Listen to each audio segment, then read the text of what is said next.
1 वर्षापासून आंदोलन केलं तरी जागा मोजणी करून दिली नाही. पावसाळा लागला. आता आमचे हे सर्व आदिवासी बघा, आमचे आदिवासी माता भगिनी आहेत, लहान लहान लेकरं आहेत, हे अक्षरशः पावसाळ्यात उघड्यावर राहण्याची वेळ यांच्यावर आलेली आहे.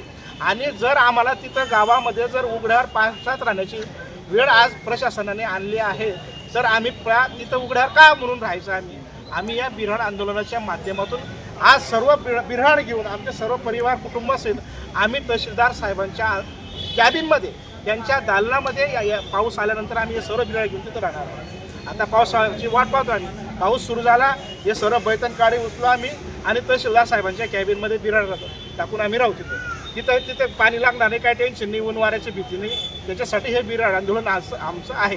याची प्रशासनाने शासनाने दखल घ्यावा मी आपल्या माध्यमातून विनंती करतो. एकलव्य आदिवासी संघटनेचा एकलव्य आदिवासी संघटनेचा तहसीलदार साहेब आम्हाला जागा मिळालीच पाहिजे. तहसीलदार साहेब आम्हाला जागा मिळालीच पाहिजे. तहसीलदार साहेब आम्हाला जागा मिळालीच पाहिजे. तहसीलदार साहेब आम्हाला जागा मिळालीच पाहिजे. आज रोजी एकलव्य आदिवासी संघटनेच्या वतीने पाचोरा तहसीलदार यांच्या दालनात बिऱ्हाड आंदोलनाला सुरुवात झालेली आहे. हे बिऱ्हाड आंदोलन गेल्या 1 वर्षापूर्वी झालेलं होतं. आमच्या मसाज गावातील आदिवासी बांधवांसाठी कलेक्टर महोदयांनी ही जागा मंजूर केलेली आहे. त्या जागेवर यांना घरकुल बांधण्यासाठी जागा मोजून देण्यात यावी असे आदेश दिलेले असताना 1 वर्षापूर्वी आम्ही ते आंदोलन केलं.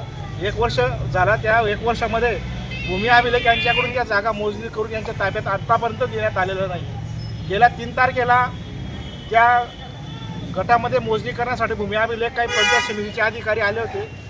जागा मोजून त्यांना ज्या जागेचा जो गट नंबर आहे 69 त्या 69 गटामधील गटाला लागून त्या